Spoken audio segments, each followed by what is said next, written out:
Space. I'm Kim Kral. I am reporting to you not live from my closet. Hi guys. Hi. How are we doing? I am okay.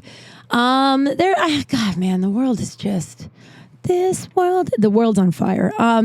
It's been a tough couple of days, again, I guess. The comedy community, the LA comedy scene lost a few people, the other day, and,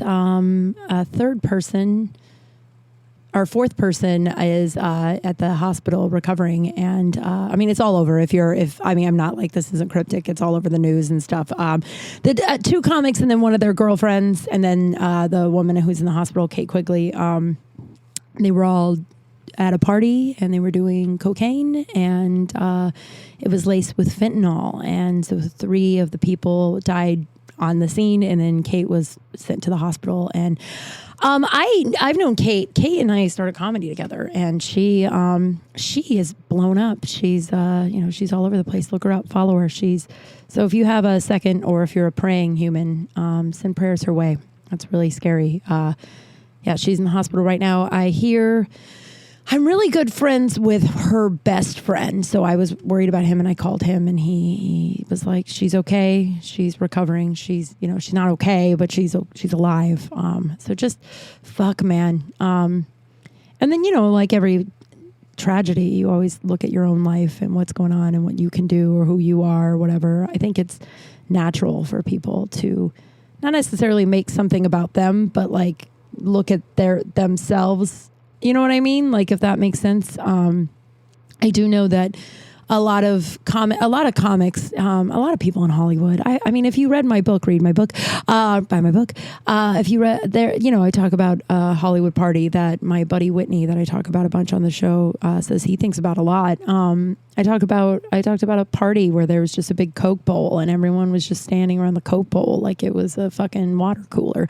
And so it's just massive in this town. It's just not. And I am really grateful for that relationship for a billion reasons, the Jimmy the Dragon relationship. But one of them is it got me to not do drugs anymore. I never was like a big drug human. Like I've said before, I mostly did drugs for codependent reasons or just like peer pressure or whatever. You know what I mean? Like I never was like alone doing cocaine. I was never like that. But I think that if Jimmy honestly, I think if I was still with Jimmy, I'd be dead. There's no way I just feel that in my brain or my soul that like that relationship would have killed me if we kept. But I think if that never happened, who knows where I'd be, but I would still be casually doing, blow places. And I get that people are going to do what they're going to do.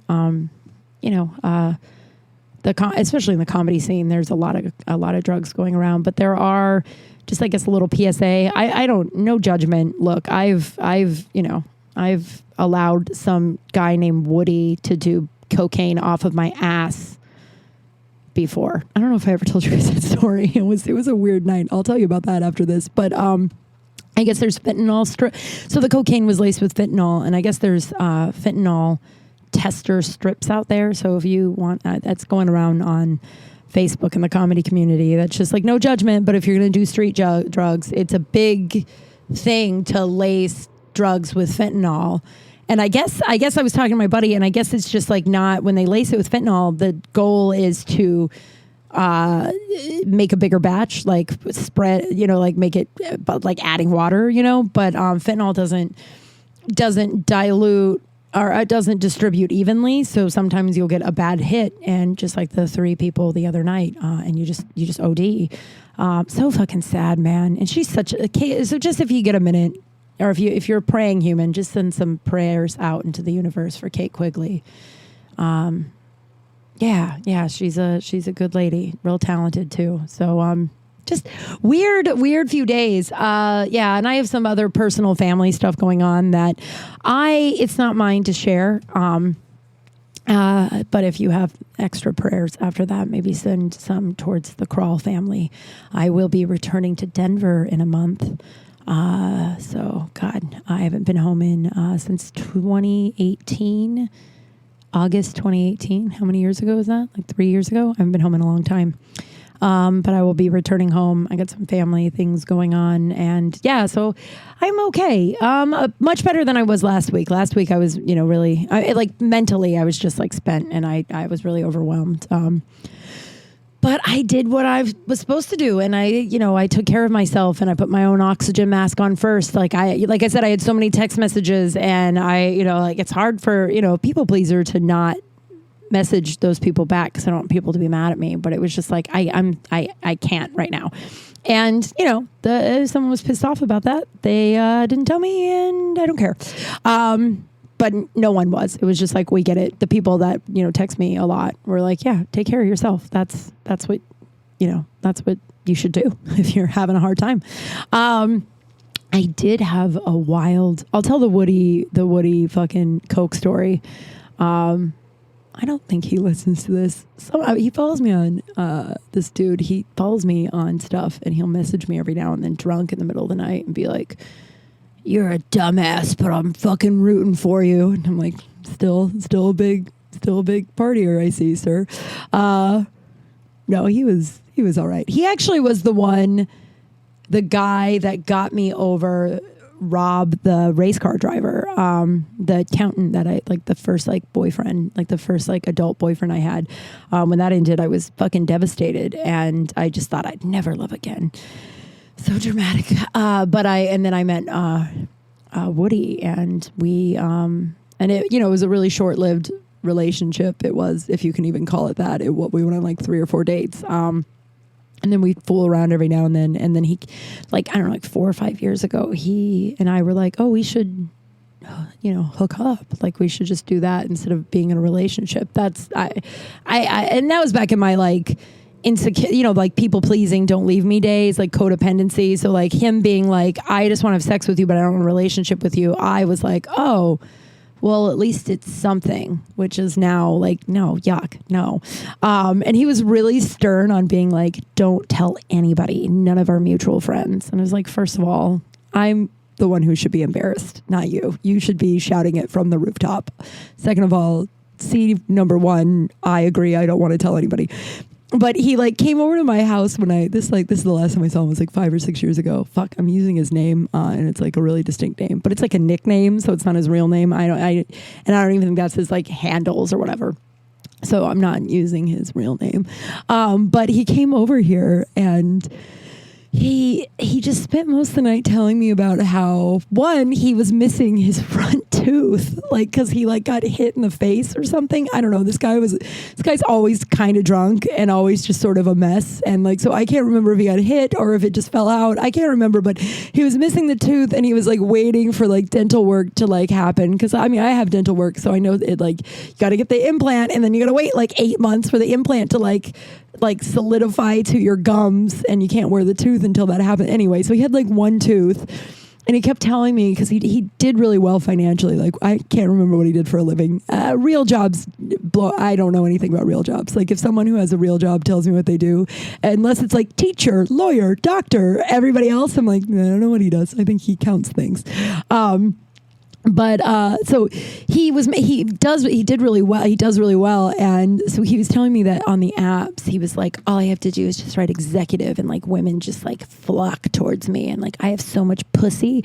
And I'm always yo, if I didn't make any money, would you be with me? And then they're no, man. And I'm pissed. And this is all in my apartment 5 years ago or something like that. This is one of my lower moments in my life. This is before, I think, obviously it was before Jimmy the Dragon, because that was my fucking rock bottom.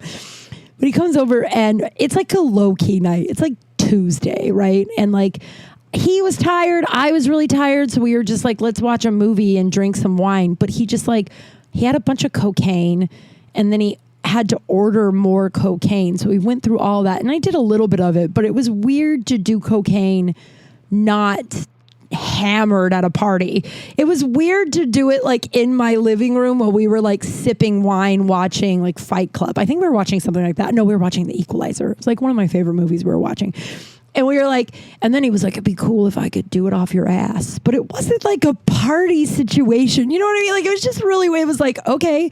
So I took off my pants and rolled over, and then he tried to get it on it and kind of fell off, and he's fuck, it's all over your couch. It wasn't, it was not a smooth, I don't know. And then it was like, we're both kind of tired. So we just like go to bed after we did all that coke, I guess. I mean, he did way more than I did. I can't handle a lot. So then we went to bed, but like we didn't even kiss. I also think I was pretty freaked out by the missing tooth thing, where I was like, why did you not warn me that you were missing a tooth? Like, look, I have fake teeth, so like no judgment, but like what a weird, like he was so confident that it was just like, we're just gonna fuck and you want me so bad. And we didn't. We like laid awkwardly and slept in my bed without cuddling, kissing, anything. And then we woke up in the morning and he was like, I don't want to be rude, but I'm just gonna get out of here, all right? And I was like, dude, I don't want you here either. Like, I don't want to go to breakfast. I don't want to like pretend. I want to pretend this never happened. It is so weird that we thought, and get out of here. And now every like 8 months or so, he'll send me a message that tells me I'm a fucker and he's wishing me the best, but he always really did care about me. And I'm like, still partying it up, I see, buddy. But he did help me get over like my first, because he also was really smart, like he charming and attractive, besides the missing tooth thing, that when I met him, he wasn't missing a tooth, but he was like just, hardcore partier, hardcore, and kind of mean. Like when we would hook up, he would roast me, and not in a like abusive way. I don't know. He'd be like it would be like a weird backhanded compliment about how much he loved my vagina. Like he would be like, God, I didn't think that you'd have such a great vagina. So it's like, well, thanks, but also why? What is my outward demeanor make you think that I wouldn't have a nice fit? But he would like weirdly roast me, like, you have small boobs, but they're perfect, but they're small. And I'm like, shut up, stop talking, just eat my vagina. That's so great. So gross. I did not think I was ever going to talk about that guy on here. But yeah, he ended things with me. This is how he ended things with me. He said, quote, "Your overreaction to the Broncos Seahawks loss was a real wake-up call, and I just don't think I can do this." And it wasn't the Super Bowl I've told you guys about. It was like a preseason game. We were supposed to have a date one night, and the Broncos played the Seahawks in a preseason game, and it was, I believe it was after the bad Super Bowl. Time isn't real. I don't know. I have like pegs in history of where I'm like, okay, that's that year I was here and things happened before that year. You know what I mean? So this was after 2013, before 2015, I believe. Yeah, that's like the time frame. So our mutual friends picked me up and we went back to their house, and then he was there and I was laying on the ground. There was like a 3-legged pit bull that I was laying on the ground feeding chips to, crying about the Seahawk loss. And he was like, it was a little much for me. But that didn't stop us from hooking up like 2 nights later. And then when we woke up in the morning, we hooked up a little bit more, and then we're laying there talking, and then all of a sudden, this is one of the most embarrassing moments of not really my life. I actually don't care that much, but in the moment it was like, oh, I should be more embarrassed about this. But we were like talking, and then all of a sudden he looks at his hands and he goes, "Why are my hands covered in blood?" And I was like, I don't know, no, because I'm really good at tracking my period, because my period is like usually pretty spot on with between 1 and 2 days of itself, right? It's always pretty spot on. And I was just like, oh fuck, like I don't know if there was just a lot going on and I forgot to fucking look at my period. Sometimes I accidentally unplug my microphone because I get so animated and excited. If you want to watch the animation and the excitement, it's on you. It'll be on YouTube. But I don't know if I just forgot, like I had a bunch going on and I just forgot to look at my fucking period. But when he was like, "What's with all the blood?" I was like, oh no. And he goes, "What?" And he was so mad, which is like, but he wasn't a dick about it, but he was just like, fuck. And I was like, "I'm so sorry." And he was just like, fuck. All right, well, I got to get ready for work. And I was like, okay, well, can I take your comforter and clean it? He goes, "No, I'm throwing that away. In fact," and then he gets up, rips the comforter off the bed. And it was only on the bed because he had, so gross. I don't know if it's gross or not, but he had his fingers in me. And so that's why the blood was on his hands. Like if you're a woman, you know that your period doesn't like start really like gushing out for, there's a time. So it was like right before it was going to come out. So it was only all over his comforter. It was nowhere else. But he was like, "Yeah, I'm throwing away the comforter." And I was like, "You don't have to do that. You can just, comforters are, I don't think, cheap. So you can just wash it. I'll wash it for you. And he's like, no, I never want to look at this comforter again. And he literally walked outside and threw it away while I was there. And I was just like, okay, I haven't thought about that in so long. And I know that that's a weird twist story to, you know, the people who lost their lives. But I don't know, man, if you're going to do it, just be safe. I don't know what else to say. I'm just really grateful I don't do it anymore. It's not, I haven't never heard of a good story coming out of doing those types of drugs. And I just have a lot of love for this woman. So I don't want to sound like I'm judging or I'm, you know, whatever. I'm not, you know, I just have a lot of love for this woman. So a lot of prayers out to Kate Quigley and the Kral family if you get a time too. There's some, you know, some heavy stuff happening there that is not mine to share. But yeah, so you know how I was trying to date and then I added all the apps and then immediately it was like, look, the thing is this is going to be a really fun story. Buckle up. I'm going to read text. Like I had a man completely flip out at me. Some of you might get mad at this. I don't care. But actually, if you do get mad at this, I think you need to look at your self-esteem issues because anybody who's ever gotten mad about this has like a deep-seated insecurity thing about their height. So my nose, I've needed, like I've been on the verge of sneezing literally all day and it won't happen. So I can't do the apps, man. And I've got a lot going on. And I've always sort of had this sense that I'll meet the dude when I am further in my career or like further in, you know what? I just have always had a sense that I'm not going to meet the guy in a bar or on an app. I might meet him in a bar, but not like the bars I was going to before the end times. But I realize and a lot of people that I know who are on dating apps are like, yeah, in order to have success with them, you have to really have patience and time to weed through the crazy.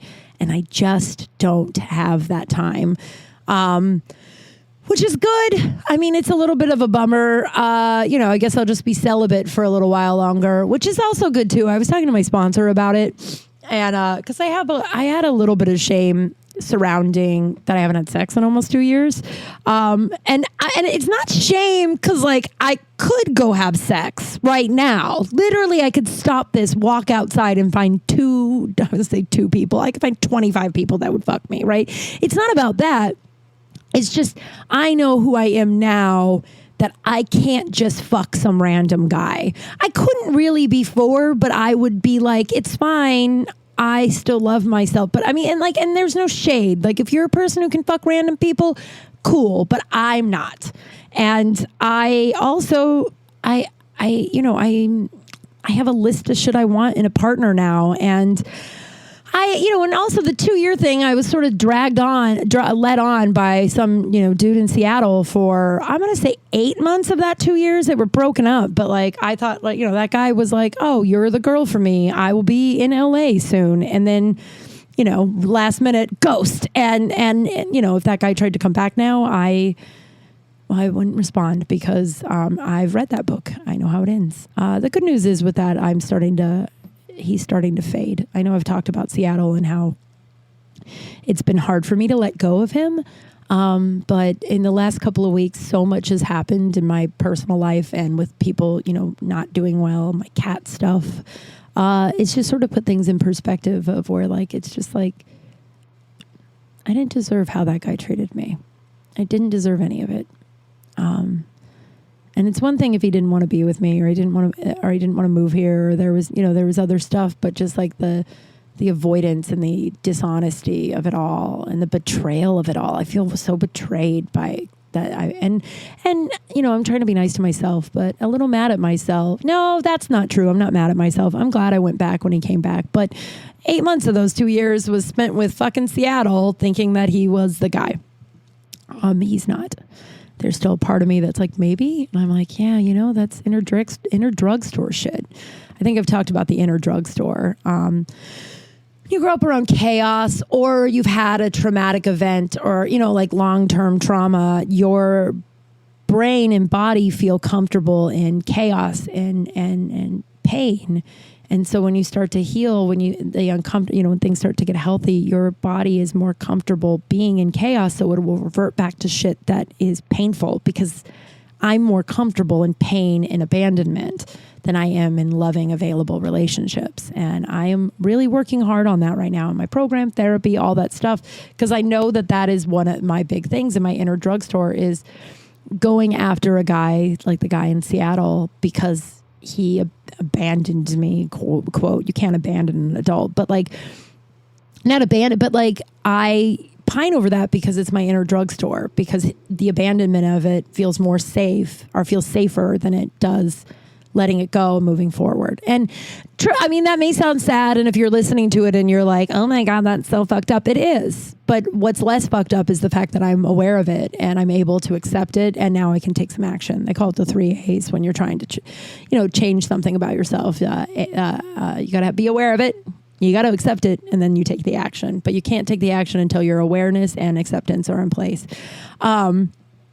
But I just, so I have, and then for 9 months of the 2 years, I had, 6 months I was in bed, 3 months I was like, maybe I'll try and date.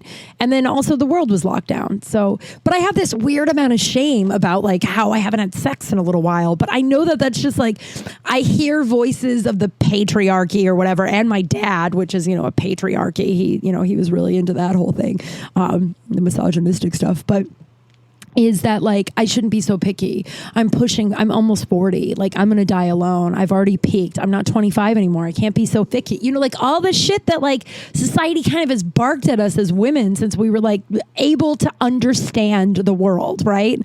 And so I know none of that's true. I know they're old tapes, but it still has this weird and I don't know. I know that I don't want to just go out and have sex just to have sex, because it's just not, I don't need it, and I don't need it, but I don't know. So I know that like, I don't know, the apps, it was just too much. One guy was like, be honest, what are you actually looking for on here?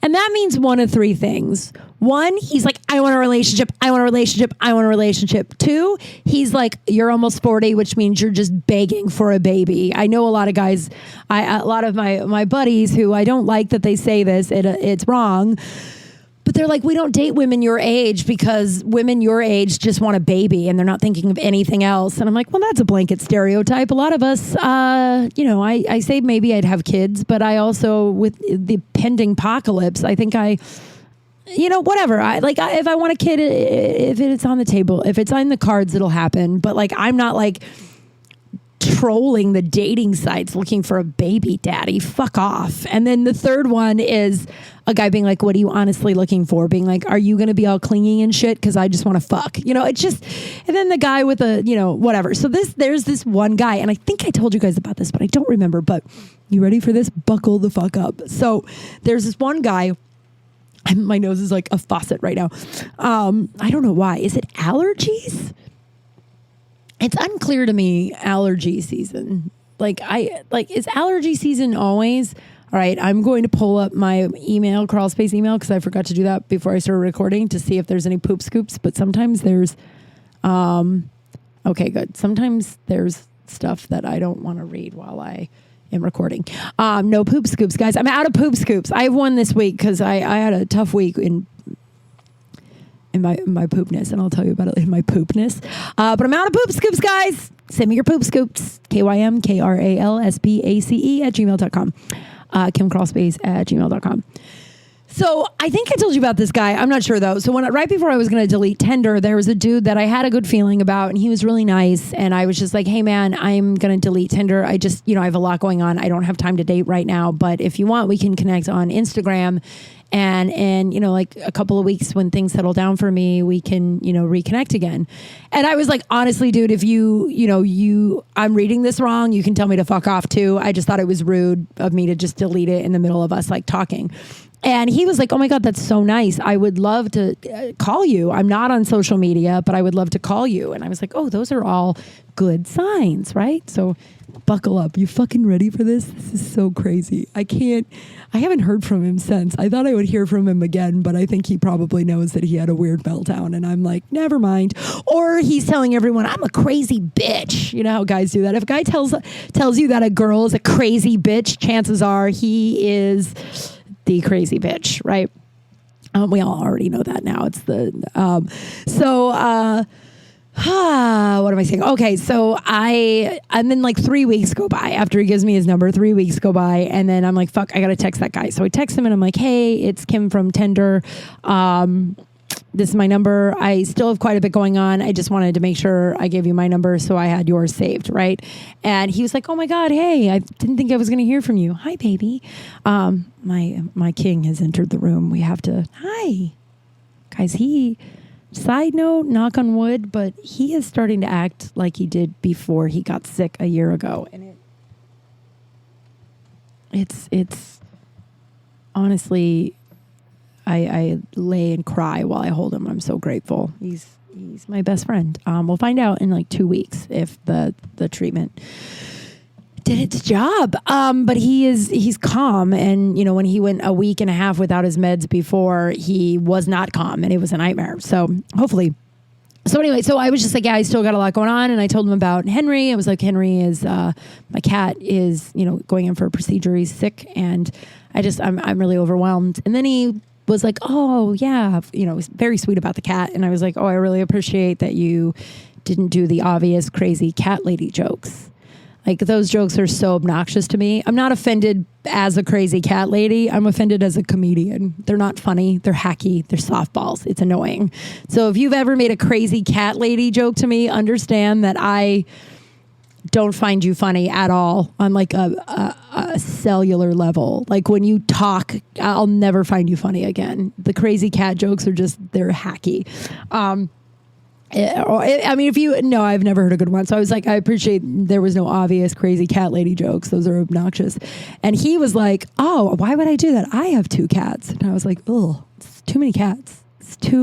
I'm a hypocrite. That's too many cats. But then I started thinking about it. I was like, if this does work out, we'd have 4 cats. That's so many cats. 2 cats is too many cats. Like, I love Lucy. I love her. But 2 is just a lot of cats. I had a friend who had, I think, 3, and she was like, oh my God, it was like they overran the house. Like, it was like if one puked, they all knew that you couldn't yell at all of them and you couldn't guess which one puked. And so, like, she was just like, it was too many cats. I'm like, fucking 4 cats. This also goes to tell you, and I write about it a lot in my book, about how your first gut instinct is right. You should believe, like, I now trust my instincts and perceptions. Like, they're always spot on. And sometimes people are like, you're being really hypercritical, or you're being a bitch, or you're being a little sensitive. No, they're always spot on. Always. Sorry, I got a little belchy. I made this wild salmon today. And guys, I think another cool thing that came out of quarantine is I know how to cook, I think. Mind you, I've never cooked for anybody besides myself. I mean, I used to make these crazy tacos, and I dated this guy years ago, and I'd make him those tacos, and he really liked them. But I've learned how to make, anyway, okay. So he was, you know, he's really nice about Henry, and then he was just like, well, he's like, I really think that you and I should talk on the phone. I think we have a click. I think we're clicking here. And I was like, yeah, dude, I can't right now. Like, Henry's going into the procedure. I'm going to just focus on that and my sanity for the next week, because my best friend is going to be out of our house for a week and I'm going to be a fucking mess. And he was like, yeah, totally understand. Where he's like, good luck, Henry. And was like, nice to meet you, blah, blah, blah. End of conversation, right? So this week, Tuesday, he texts me and he's like, hey, how's Henry? He's like, by the way, I think Henry's a really great name. I think it's a strong name, which means he is probably doing just great, right? And that's not a bad text to get. There was no judgment over it. Like, it wasn't bad. I just, that's the day, that was the day I was really overwhelmed. And I think that's the day a lot of my family shit was going down. And I just was like, oh, I can't even, and if I'm not messaging back my best friends, I'm not going to message back some guy from Tinder first, you know? So I was just like, oh, I can't. So then, and not like to be a dick, but I kind of told him I was, you know, not available for a little bit. So the next day he sends me this You ready? If you don't like when I can't. The Seattle guy used to tell me that he hated it when when people would read text messages that like a guy or a girl sent. He was like, it's just annoying. And I'm like, does everybody feel that way? But Seattle was kind of an annoyed guy just about everything. He used to tell me that I didn't annoy him, but it was always hard to believe that I wasn't annoying him because he seemed annoyed by everybody. And I'm like, I can't imagine that I'm what word am I looking for? Ooh, guys, the Brian's frog is real. It's real. And it's not getting better. It's kind of, I'm living with it. And I don't even remember what I was talking about because I was thinking about Brian's frog and I was wondering if you guys remembered where that came from, which also is sharp. So, he sends me this. This is the text. It's very long. Oh, yeah, I was talking about Seattle and how annoyed he was by everything. Who gives a fuck? I do often wonder if he listens to this now. I doubt it. If he does, hi, you can do this, but you can't return phone calls? Cool. That sounds bitter. It was a long time ago. I'm not bitter. I am still a little sad. And I think this was a man that I had a lot of feelings for almost 2 years now. So who has broken my heart. Got like 4 times, which by the way is on me. I got that. First time, his fault. Second time, both of our faults. Third, fourth time, my fault. I mean, obviously his fault because he's a cunt, but like my fault for being like, maybe it'll be different this time. Like the definition of insanity, expecting different results, doing the same action. Learned that in Murder Rehab. That's a Buffy quote, Faith, actually. So this is about, you guys are like, read the text. Okay. Hey there, Kim. I hope this doesn't come off like the other guy on Tinder that his mom thinks he's great. I also hope everything is well on the Henry front. This has got to be about the most effort I've put into reaching out to a gal on the internet, but I just have a good feeling we would get along. Number 1, you are, looks-wise, my type. That annoys me so much. And this is going to sound really shitty, but I feel this way about every pretty girl. Yeah, I'm a pretty girl. That's how there's a billion pretty girls and they're everybody's type. You know what I mean? Like, I understand that there's variations of like tall, small, big boobs, little boobs, but like everybody wants to date a pretty girl. And I know that may make me, if you're like, oh, you're conceited. Well, it's annoying to me when someone's like, you're really pretty. And the person's like, oh my God, no, I'm not. And it's like, come on, you're aesthetically pleasing for our culture. Like you look and you have a mirror, you see magazines that show you that you are what the culture likes. It just annoys me when they're like, stop, I'm not. I don't know. I digress. So the looks thing was like the first. Maybe it's also because I'm annoyed by this dude now. So I could also. When I first read it, it wasn't as annoying as it is now. So understand, I'm just over the dude. But when I first read this, I thought it was nice. Number 2, you write texts in complete, well thought out, funny style. Most of the time, it's one-worders with these morons. That's fair. It's a nightmare out there. He wrote number 3. It was a class act for you to reach out before you deleted the app. People don't think like that. Shows you've got some depth. Number 4. Oh, no, he didn't say 4. I'm hoping the reason I haven't heard from you isn't because something happened to your cat, but your response time history leaves me encouragement. It may not be that. Ha ha. My buddy today, I was on my buddy's podcast. Jeff May Has Cool Friends, I think it is. It'll come out this week. Check it out. Check him out. He's awesome. I read this to him and he was like, you're going to hear this story when you listen to that episode too, but we talk a lot about my book, Confessions of a Recovering Party Girl. He was like, that's just a weird way to put it. I hope something didn't happen to your cat. That's why you're not calling me back. Ha ha. Like, I didn't even think of that, and he said, so I'll go ahead. So long ass text, right? So I'll go ahead and close this out like I started it. I think you are gorgeous and I think you should talk to me. LOL. If you want to grab a chat or grab a drink sometime, I would be all for it. No pressure. Everyone in life has their own circumstances and stories, so I would take no offense. Have a great weekend. Now on the surface, you're probably like, oh, that's nice. And I thought the same thing too. I was like, I should write that guy back. That was a lot of effort. That was really nice. But it's also kind of a twinge of desperation. Am I right? And then also like, dude, I told you I was busy. Like if I didn't respond to the Henry text and I was like, I kind of just need some space. Like I like whatever. So just like right out of the gate, no boundaries. But I responded, no. Let me just preface this that like the tall thing, some people will get mad about. It's usually short dudes that get mad about this. Everybody else is like, no, I get it. One woman years ago got mad at me. She asked if she wanted to set me up with somebody. And I was like, yeah. And she goes, what do you like in a man? And I named 3 or 4 things before I said tall. And she goes, ew, I didn't know you were so superficial. Like I was like smart, like, is kind. Like I had like 3 or 4 things before I said tall. And I was like, I don't think that's superficial.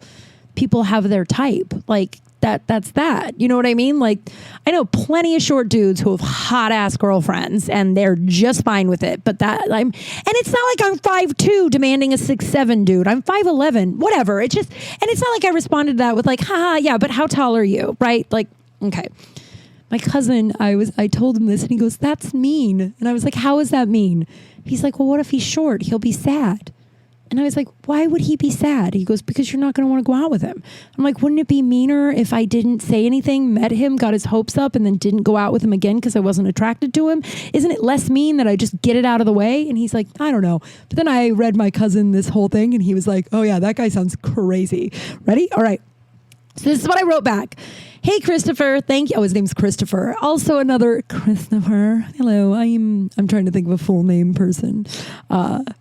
Not Christopher. I don't know his last name, so I'm not calling out anybody. And if he found my podcast and is listening to this, Jesus, man, let it go.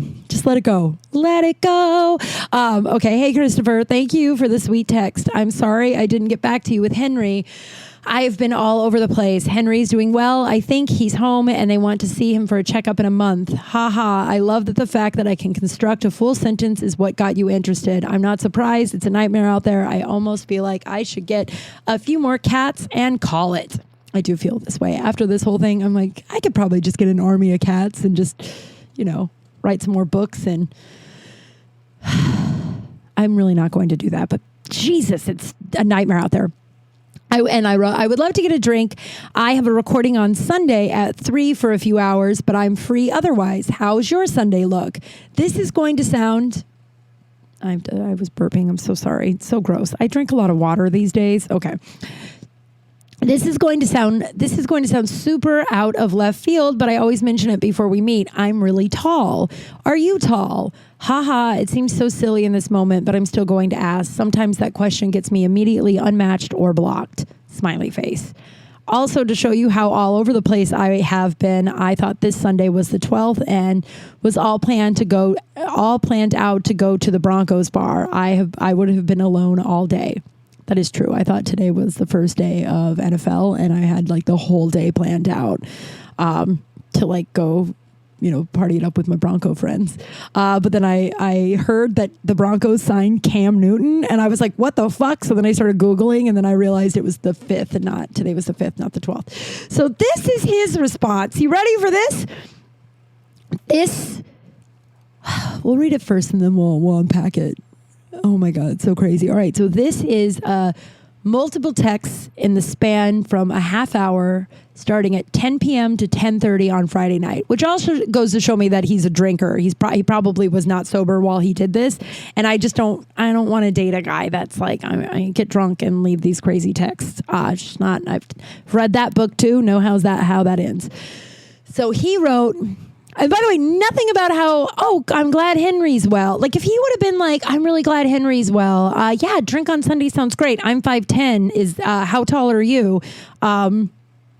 Whatever. If he would have, 5'10's not short, by the way. He's 5'10", spoiler alert. I mean, it's an inch shorter than me, but I've dated a guy who's 5'10". It's not short. So his reaction is crazy. You're probably like, girl, fucking read the reaction. All right.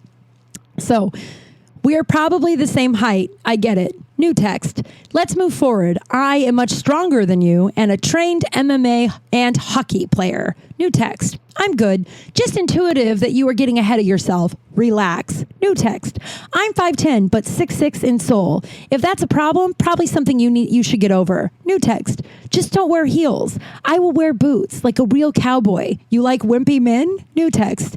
If you like beta bitches, ain't gonna work. New text. Who's the comedian? ? Ha ha. Let's unpack that.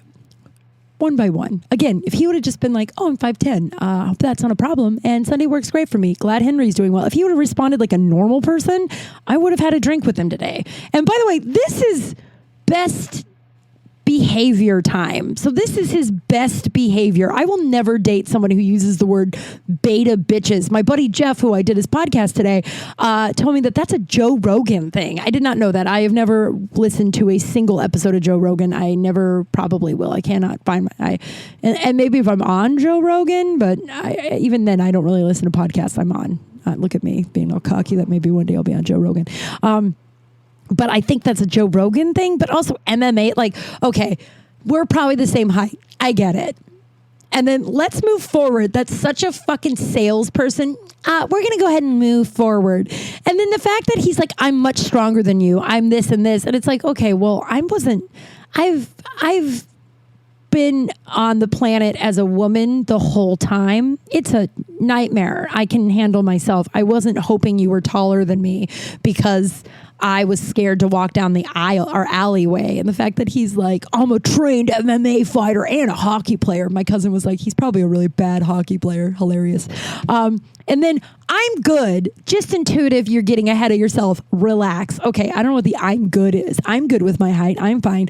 But just, you're getting ahead of yourself. I'm like, bro, you've sent me like paragraph after paragraph after paragraph. And don't even get me started. I deleted Tinder, so I don't remember. But after he sent me his number and I didn't go on the app for 3 weeks, he sent me like 5 more messages, just like telling me what he was up to. That should have been probably the red flag that I should have listened to. We're going to get to a really cool moral.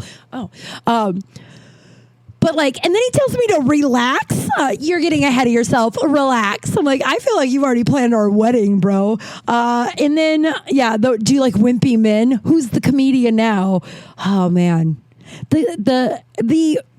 The growth and the cool thing here is that my sponsor and I celebrated together is, I think, a year and a half ago, Kim, maybe 2 years ago, Kim, would have, no, a year and a half, even a year ago, Kim, I think would have said, I'll just go out with him. Don't be superficial. Of course he's mad that you asked him how tall he is. That's a rude question. Justify all the red flags.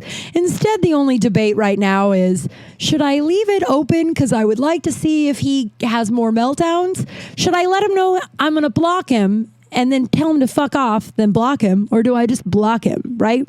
That's the only debate now. There's no, you're on best behavior time and this is how you act. We're good. And then you go back into the whole, I told him I had a lot going on and I needed some space. And he has not once listened to that. Like not once. He did give me 3 days in between the last time. It's just, it's a nightmare out there, Mr. Grinch. It's a nightmare. But I thought that was fun. I thought that was a fun thing to share with you guys. Do you like wimpy men? If you're into beta bitches, what the fuck is a beta bitch?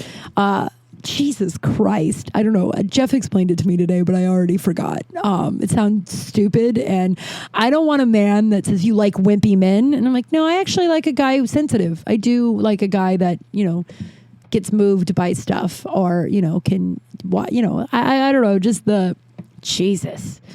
That's just the short dude, man. And it's not short, but I'm just saying that's the short dude complex. The shorter men I've dated in my life have that kind of breakdown a lot about weird shit. And it's just, oh man. So I'm still single and I guess I'm going to be 2 years celibate. I had a couple of opportunities again, I'd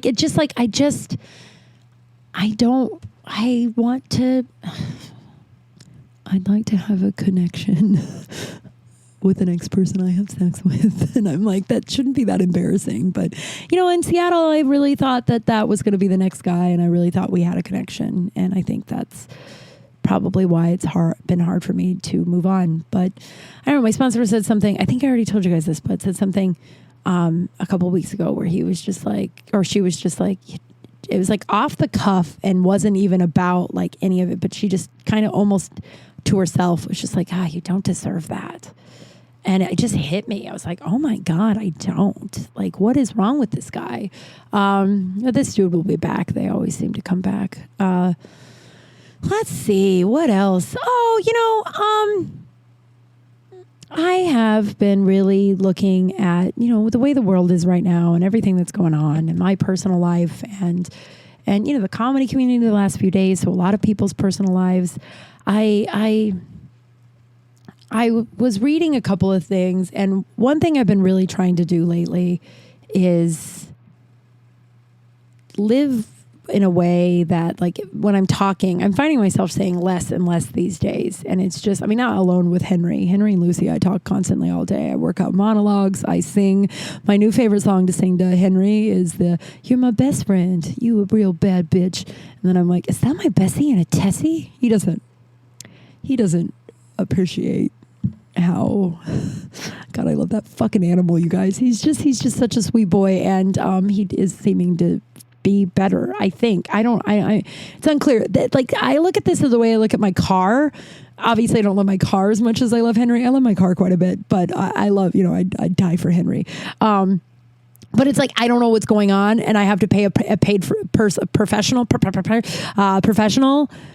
who, like, we can't ask him what's going on. They can just be like, I don't know. So it's just, but I do know his behavior, and he has been, acting, sorry. And then sometimes I like to play footsie with him, and he doesn't enjoy it at all. "You're my best friend." Sorry, booty. And he's just staring at Kale. But I've been, I did the episode a couple, 6-8 months ago about 15 rules, and a new one I'm looking at, and this isn't new. This isn't anything. I don't even know if I got it from ACA.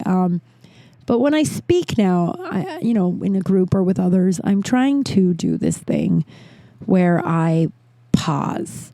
There is a saying in the 12 step where it's what, like the acronym what, and it stands for why am I, sorry, not what. Can't read.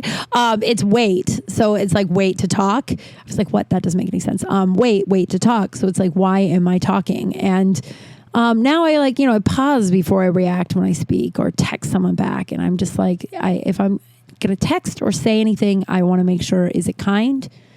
Is it true? Is it necessary? And I don't mean in this podcast, I'm going to talk shit about the Christophers from Tinder of the world all the live long day. But I mean, like, in a group of people, and I've never been a big shit talker. Like, I'm not a person that's like, ew, he's this and ugly. Like, I've never really been like that. To me, if you're like a big shit talker about other people, anytime I have been in my life, there is one reason and one reason alone people talk shit about each other, and it's because they feel bad about themselves, And even when I was at my lowest self-esteem wise, I was always a person that looked inward and said mean shit about myself before I'd, put others down. So I've never been a person that says a lot of mean shit, but is it necessary? I'll be hanging out with people and something will come up about a certain comic. And it's like, we all know the certain comic does this thing. It's like a known thing and it's true, but I don't need to be like, he blah, blah, blah. I can't think of anything specific right now, but I have just been thinking about that I don't know, a guy that I used to work with, and we didn't get along at all when we worked together, at all. He hated me a lot. We've never talked about why, but he really, he just didn't care for me. And then once we stopped working with each other, he warmed up and liked me. He sent me a message about the current Texas ban on abortion. Because I posted a thing about dudes, help us. And I mean it, guys. You've benefited from abortions. You get to live in a world where parenthood isn't forced upon you the way it is for a lot of us. Not me, thank God, so I posted something like that and I stand by it, but I know he is kind of I've from everything I've heard, he's never talked to me about this stuff. And I did look at the chat. I've never responded to him, I guess, but this last one I did because he ended it with something nice. But he's been responding to my memes on my Instagram for a long time about how I'm wrong. But my best friend has told me that he's on the other side of history, not the good side of history. And I don't think it's because he's a hateful or a dumb person. I do think I think it is one of those privileged situations where, and then that he hasn't been talked to in a way where he will listen, because people are just like, you're just a privileged white dude. And you can't, I don't know. I've just been doing a lot of thinking about how the state of the world and how are we going to change it. You know what I mean? Like, it's like we might, if we're not careful, we're at the end times. And I truly believe that. But I mean, we have a shot to turn this thing around. We just can't do it. And I said it last week. We can't do it with like screaming and fighting and arguing. But he sent me something that was way off. And I'm like, I don't have the time or the energy to explain to you why the shit that's going down in Texas is something you should care about. If, you know, like and he was like, I don't understand why you think it's on us men to say something about it. If you live in Texas and you want abortion, drive to Arizona. It's not that big of a deal. What? But then he ended it with like, hey, but you know, we don't have to agree. I love you lots. Where are you going to watch the Bronco game next week? And it's just like, you know what? That guy's not going to hear me. And no matter what I say on the text message, he's not going to hear me. Now, if he wants to next week after the Broncos win, I don't know if we'll win. God, I hope we win. We have that new quarterback. I haven't learned a lot about him, but I will in this next week. If he's like, yo, can we have a conversation about why you feel the way you feel, but other than that, I'm like, I'm not going to engage in this because you're not going to change your mind, and all it's going to do is get me angry, and it's not necessary. I only want to have productive conversations about this shit. He's not racist. He's not anti, you know, he's not a bad dude. I think he's just ignorant when it comes to women's rights, and that's not good. Don't get me wrong. I'm always so scared when I'm talking on here that I'm going to get canceled or whatever. Someone's going to listen and be like, Kim said this, but I just, we're not going to be able to turn this thing around if we're just going to start yelling at each other. I saw a great movie last night. Such a good movie. It's really made me think. Now, bear with me. It's called The Hunt. And I'm not going to give it away too much, but it's a satire about really, really elite liberals and really, really hillbilly Trump supporters, or Karens, quote Karen, you know, like the white, like privileged Trump supporters. And basically, the elite liberals are kidnap the Trump supporters, put them on an island, and then brutally murder them. But it's a satire where it shows the exaggeration of both sides. And the lead person was talking to one of them and was reading one of her posts, and she was like, spelled there, THEIR, when it's THERE. Like, it was so belittling that, like, I'm like, man, like, I grew up in a town where, I don't know if it was a suburb, where a lot of my classmates, you know, I'm friends with them on Facebook, and a lot of the stuff we didn't have good schooling. I mean, it was okay. I grew up in, you know, I was fine. I grew up in upper middle class, white, whatever, but our education wasn't great. It was public school, and like, I didn't know much about Martin Luther King until I cracked a book myself. It just was really whitewashed and really one-sided, and grammar wasn't that big of a deal. So I'm friends with a lot of people that I went to school with on Facebook, and they consistently misspell the yours and the theirs and the twos. But it's like, can you imagine it just made me think about how are we going to change this and how are we going to come together? And right now, the only thing I have is just like, we should just split it up. No one wants to live with the other side. You know what I mean? Why are we so hell-bent on keeping this country as one? It's like, why aren't we just divided states of America? Because that's what we are. And then, you know, we'll have it over here. You guys can have Trump as your king or whatever the hell you want him to be. I don't care. But like, that's the only logical thing I can think of at this point, if we're not going to just fucking put down our weapons and sit down and fucking talk. But I can't imagine, like, when I first moved to LA, I definitely didn't do the theirs. I was sitting in a phone room. I worked in a phone room when I first moved here, and I was sitting in a phone room when Coretta King died. And the room was interesting. It was split up between black people, Jewish people, and then old timers, right? That was a mix of everything, but they just like the 90-year-old men all hung out together. And I hung out, I was hanging out with black people. The black group. That sounds so weird, but like, you know, we actually had a whole day where a guy from a company had to come in, and it was like HR explaining racism to us because one of the women it was casually yelling the N-word, and everyone was like, you can't do that. And she was like, it's fine. And then we had to have HR come and do this whole thing. And it was a really segregated office. It was wild. It was wild for me because I just moved here from Colorado, and I was like, oh my God, this is wild. But or the day Coretta King died, who was Martin Luther King's wife, I'm sitting with, I'm sitting with a black group, surrounded by black people, and I was like, who's Coretta King? And they looked at me like I spit out a tooth, and as they should have, but I had no idea. And they, and they were, they were like, this is who she was. And I was just like, I didn't grow up in a place that they taught us that. And if they did, I also had a lot more going on at home, where I wasn't able to learn a lot of the stuff that they were teaching at school because, dad was touching me and mom was in and out of jail. So I was like, better go to third grade. Not gonna, but they didn't belittle me for not knowing who. A few of them did, actually. This one guy, once he found out I wasn't an idiot, was blown away. He was like, wow, he said, quote to me, I thought that the Andy Griffith theme song was consistently playing in your head. I was like, wow, it's a really belittling thing to say to someone you don't know. But they didn't. I mean, that guy did because, anybody who says that, he's not nice. But everybody else was just like, oh, this is who she was. That's odd you didn't know that. These are some resources. We understand you grew up in this part of the country. I can't imagine. And like I said, also, I went to college believing that abortion was murder and being gay was wrong. Because of how I was raised.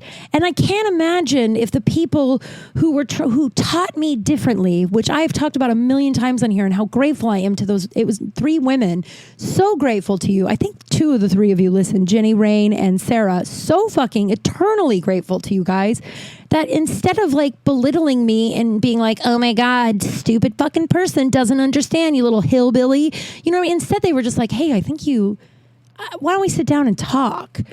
And so I can't imagine people who, know the stereotype that they're, toothless hillbillies that are uneducated have us, liberal elite being looking down on them and being like, of course you believe this. It's just even though the other side is wrong, that's wrong. Believing that a woman doesn't have the right to choose what happens to her body, that is wrong.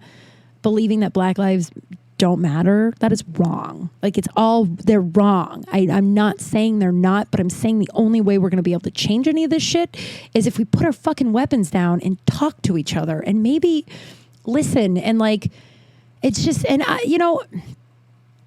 when I read that thing about that guy telling me I don't know why you're so upset about the abortion law, and I'm like, I don't know how to explain to you. If you don't know why I'm so upset, I will never be able to explain to you why.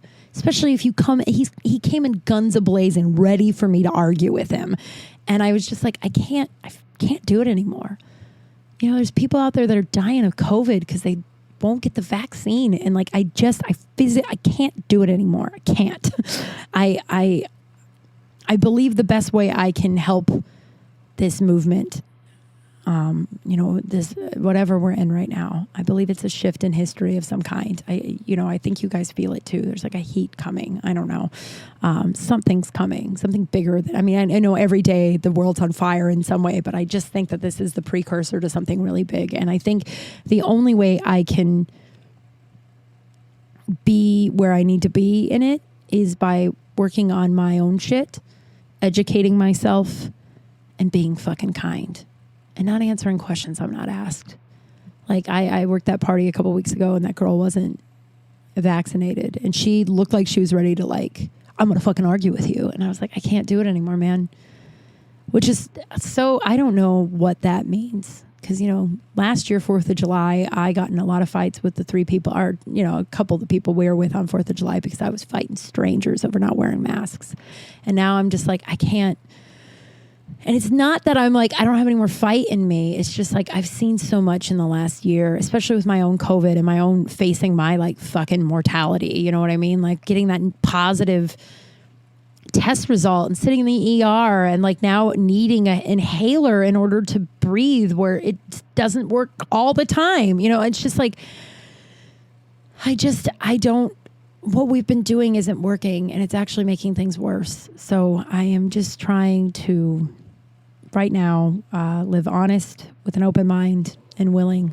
I don't know. That's sort of where I'm looking at right now. I'm going back to where I was when Tom died. That's my dad. Tom died and a couple of other people around him. Good friends of mine I had a chunk of people die at the same time in 2015, and then I had another chunk of people die at the same time in 2018. And both times it was a reminder that none of this matters. The key to it all is just be kind, be grateful, work hard. Most of the time when people are really hateful, it's just because they're scared. My buddy was telling me about how he had an aunt that, cut ties with a lot of her family because the family was, pro-gay marriage. And she was very anti-gay people.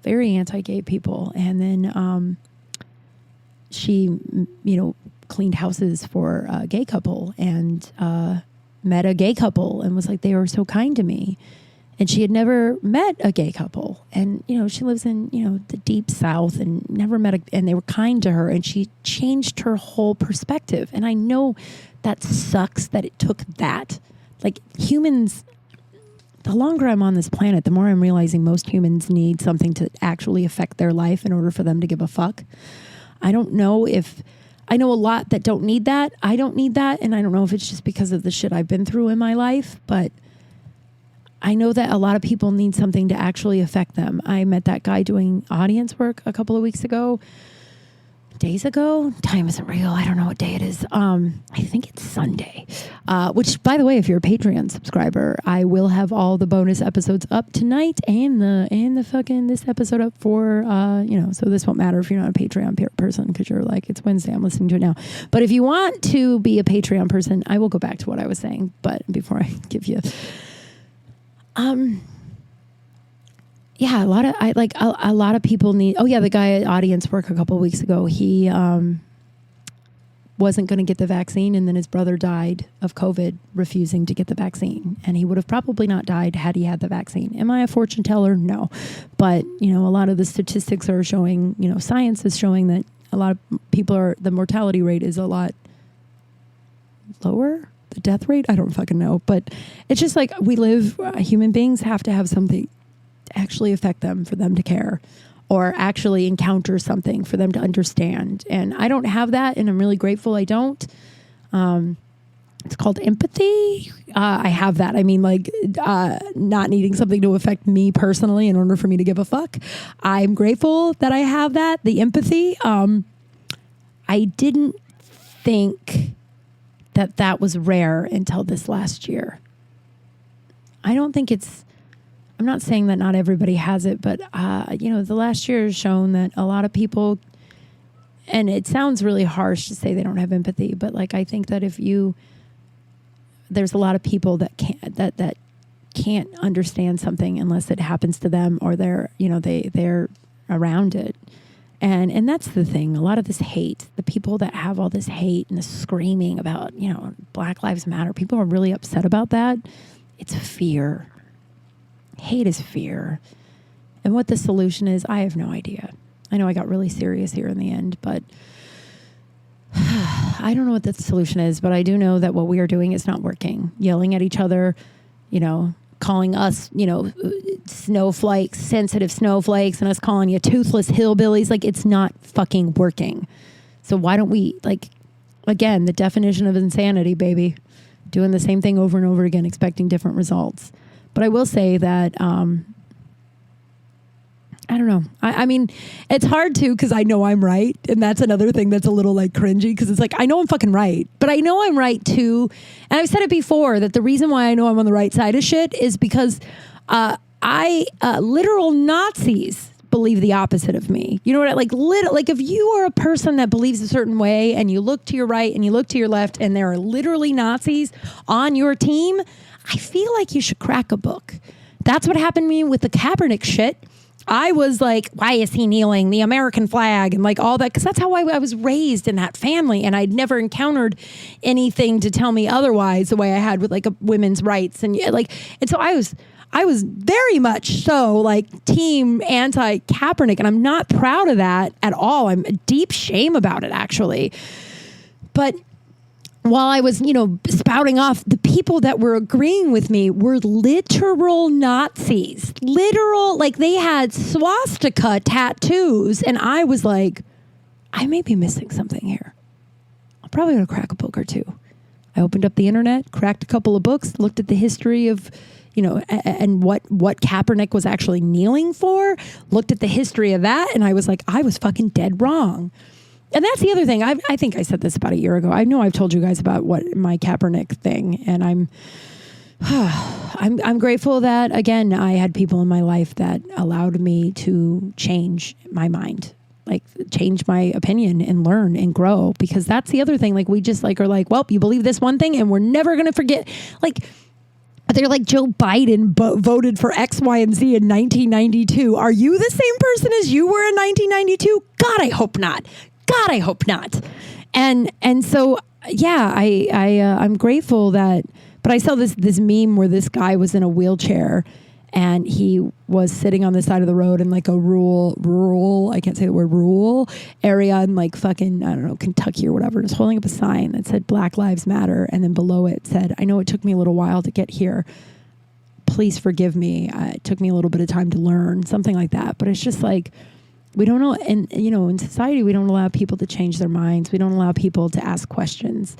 I'm a part of this like secret girl group on Facebook. It's not a secret anymore, but where someone would ask a question about a certain thing that was going on, be it women's rights, Black Lives Matter, not out of hate or malice, but just out of being like, I'm trying to learn, and people would like these girls would get like crucified and then kicked out of the group. And it's like, well, no one is going to learn if we are like, you fucking hillbilly racist, if they're just asking. Why don't we just, I don't know, man. So be kind, be grateful, work hard. It's key to it all.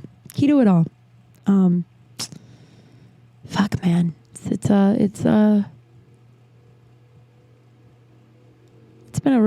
been an overwhelming week or two.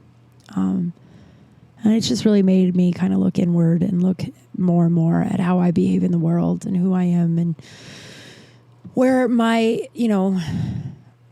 where I'm best able to help turn this thing around. And I think screaming at people on the street or getting, uber upset is not where I am best helpful and how I can turn this thing around. We're not going to be able to do it alone. We're all going to have to pitch in. I read somewhere that a guy was at a party and he met a doctor and he was like, or a scientist, I'm sorry. And the scientist was like, oh man, don't worry about it. We already did the damage. Damage is done. Planet's kicking us off. 10 years from now, we'll all be dead. So spend time with your family, have fun. And it's like, I don't know. There's a thing that was said by the creator of Buffy the Vampire Slayer, which is rough for me to quote because turns out he was kind of a dickhead. But he did say that maybe it wasn't him, maybe it was somebody else that wrote on that show, but it was written on the show. So we're going to say it was another person besides him, because there was a lot of writers, a lot of awesome women writers. So the thing about a hero is, I'm going to fuck it up. But the thing about a hero is, you'll tell them that you'll tell them that there's no way they'll win, but they'll still keep fighting, even if you tell them there's no way to win, because yeah, I fucked up that quote. I'll figure it out and maybe remember and tell you next week. I won't remember, but I'm going to do my very best. Let's see here. We're going to end this with the poop scoop. There's not really a poop scoop except for I had to break out the enemas this week. Oh, God, guys. I'm not pooping. I'm not pooping at all. I pooped a little bit on Sunday, a week ago today, a little bit. And then I was like, and of course I had to go work. And I was like, fuck, of course the one day I have to go fucking work, I'm going to poop all day. And I didn't, thank God. But then I didn't poop all week.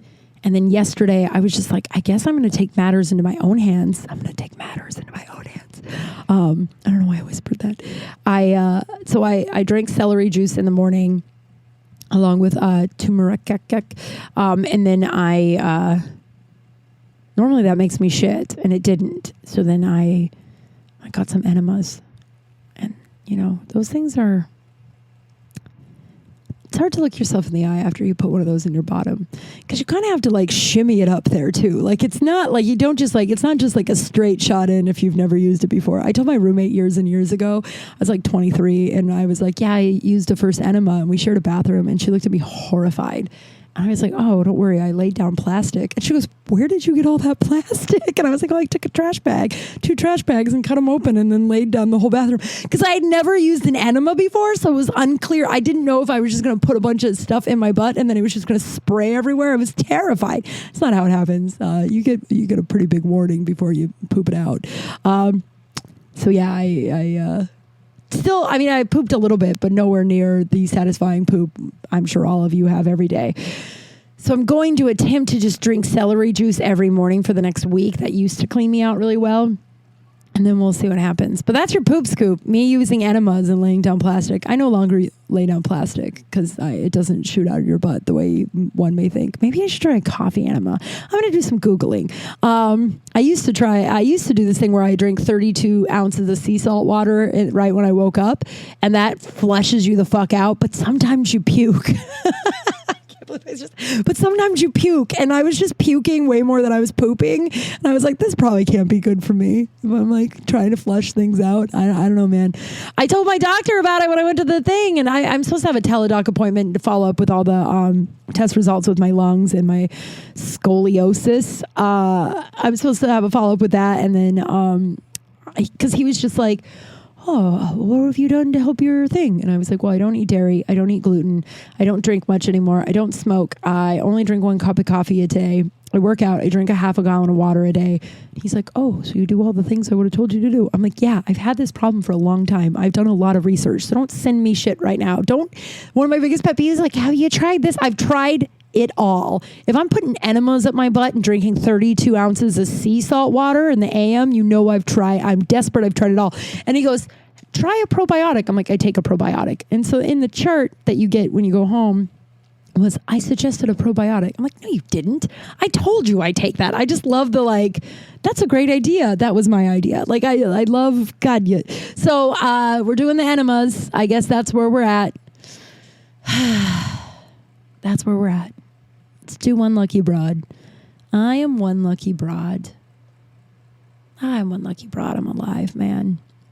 You know, in the last few days, you hear this big tragedy, and you've been in your life in situations that, you know, that you could have been, that could have exactly happened to me. You know what I mean? I've never known where my coke has came from. I don't do coke. For those of you've listened to the beginning of the episode, but I never knew where any of my drugs came from. I just trusted whatever sketchy dude was giving me the drugs. And so I'm just, you know, I'm one lucky broad that I'm here and that I get to do this. And, yeah, if you can, send some prayers for Kate Quigley. She's in the hospital. I hear she's awake and, you know, fighting, and they're taking care of her. So it's just really scary. And, you know, a lot of this stuff just, you know, with family and Henry and the stuff that happened in the comedy community, you know, the 3 deaths in the last few days, it just makes you really just, I'm grateful that I'm pausing and looking and evaluating things again. Because the day that a lot of this my family information came through, I was so freaked out about an audition, like freaked out, like losing sleep, trying it again. It was fucking up. It wasn't working. I was like, it was like the end of the world. That's where my like breaking point came. And then I realized, I'm like, well, you've had a rough month with Henry's health, and, you know, and then my stuff about my family came through, and I was like, oh my God, none of this matters. None of it matters. You know, be kind, work hard, be grateful. Key to it all. That's it. This is the episode. I have a Patreon. I got a new subscriber, which was fun. You can subscribe for as little as $3 a month, and you get a bunch of, bonus episodes. You get a bunch of bonus episodes. By the time this is out, there will be 4 new bonus episodes. I know I promised that last week. I did not anticipate some of the stuff going down, but it did. And that's where we're at. That's life. That's life, baby. So you can do that. That would mean the absolute world to me if you could support me in that way. I'm about to upload some of my comedy. So there's a tier for you get to watch my one-woman show and a bunch of random comedy shows that, I don't know, my tapes are so bad. Every time I decide to record, it's always just like, ugh. But maybe I'm just being hypercritical of myself. That is probably the case because I am a funny bitch. But yeah, or buy my book. Buy my book if you want a signed copy. I have a few more left that are there. When I order the bulk ones, they come like 8 weeks after I order them. So the next order is coming Tuesday. It was supposed to come today or yesterday, but I guess it's coming Tuesday because of the mail and the world's ending. So buy my book. If you want to get a signed copy, go to kimkral.com, or you can just go to Amazon, Confessions of a Recovering Party Girl. I am actively working right now on recording the audiobook. It is a long process. I just itched my crotch so dramatically. If you're watching on YouTube, which you can now, subscribe to that channel. You can see me itch my crotch. I don't know if you'll be able to see it. But I'm actively recording the audio for my book. So if you are a Patreon subscriber, everybody is going to get a download of that. So just go to patreon.com/Kim Kral, or all of it's in the link of my bio on Instagram, KYMKRAL. When you get a second, please leave a rating review on wherever you're listening to this on, whatever thing you're doing. You know what I'm talking about. I'd love that. Leave, subscribe, share, all that good stuff. It means the world to me. And I think that's it. I will talk to you guys later. Have a good week. Bye.